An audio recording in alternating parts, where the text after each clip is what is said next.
The kelp forests and reefs of Southern California are some of the most biologically rich and diverse underwater areas in the world. These areas used to support huge populations of abalone. Today, the white abalone is virtually on the edge of extinction. More than 280 tons of white abalone were taken by scuba and hookah divers in the 1970s. After 7 years of harvesting, the adult populations were exhausted and the harvest dropped to near zero. It was thought that isolated deep-water populations would be able to replenish the stock. Unfortunately, this thinking was flawed, and a large California industry collapsed. So for the last 2 days, we've been out with the research submarine Delta looking on deep reefs for these white abalone.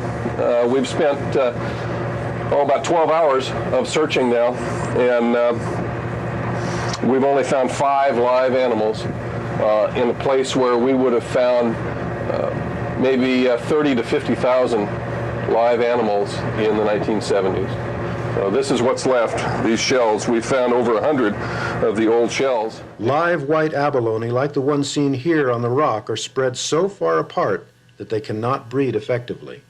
If this animal is going to be saved from extinction, drastic measures must be taken. By using a submarine, scientists from the National Park Service, California Fish and Game, and United States Geological Survey are hoping to locate enough white abalone that could be moved to a controlled habitat for breeding. The search begins with carefully planning submarine dives in the most likely areas to find the remote, unharvested population. It looks like really good rocky habitat that sticks up here in the northwest end. So we've got, that's our #1 dive tomorrow morning. Once the sites are picked, the dives begin.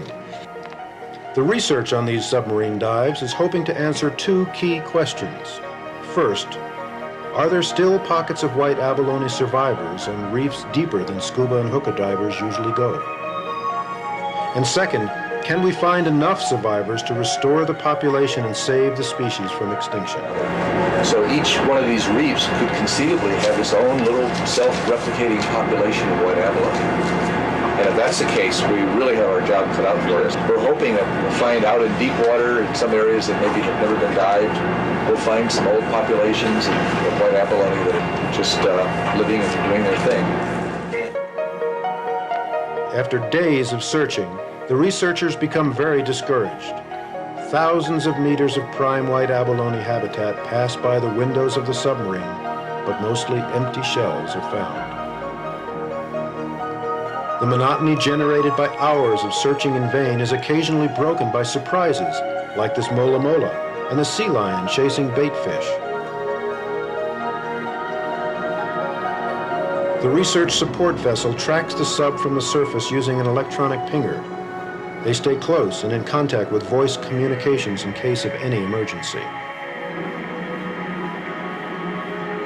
Finally, the search pays off and they start to find some live animals.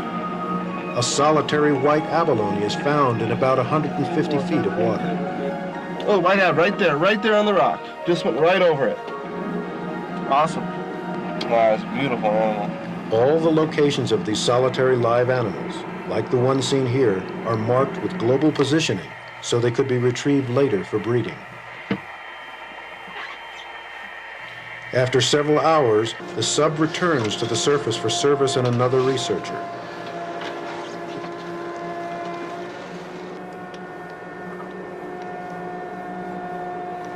The cramped space inside the submarine becomes uncomfortable after a few hours.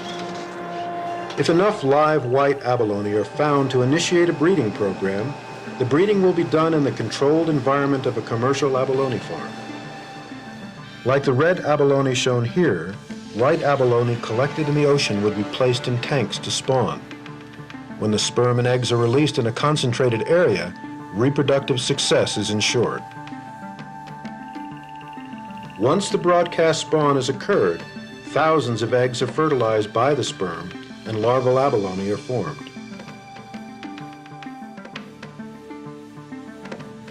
The resulting larvae would be placed in various growth tanks and raised to become the brood stock for a new wild population. In this tank we have the first phase of raising the abalone, really, where we take them from the very young larvae up to a size of about an inch or half an inch. What we grow in here, we grow algae.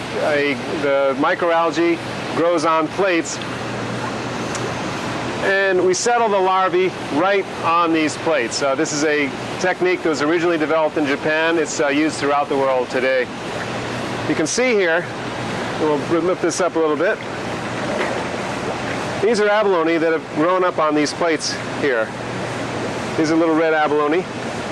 We'll stay in here for about 8 months to 10 months, possibly as long as 12 months. Once they get to about this size, or even sometimes much smaller, even half this size, we can take the abalone off of these plates and switch them to a diet of pure kelp. The experience that has already been gained with the different species of abalone shows us that we can produce large quantities of abalone in a relatively small facility, in a relatively small space. We've also know that once we start to produce abalone in the hatchery, say we get a 3-inch animal, those animals are capable of producing up to 1 million eggs per female, per spawn. That's a pretty good spawning pool if you start putting out 1,000 of those animals together. We jump ahead by using this sort of approach. It will take both time and money to rebuild this depleted species. For success, researchers must find and capture enough of these animals for a diverse brood stock, then breed them and raise the next generation, and finally release enough large adults on protected reefs to reestablish self-sustaining wild populations. Is it worth the effort to bring back white abalone? Ask divers, scientists, and the general public this question, and the answer is almost always a resounding yes. And we need to put a fraction of the money that we got from the resource back into the resource so we have something for future generations. White abalone are only the first of many exploited species in jeopardy. What we learn about restoring them will help us with others. It is no longer sufficient to simply limit what humans take from the sea. Blinded by ignorance of the sea's ways, people unintentionally cause this crisis. Left alone, these few solitary animals will not produce another generation. Now people must act intentionally to prevent white abalone extinction and to restore them, or they will be lost forever.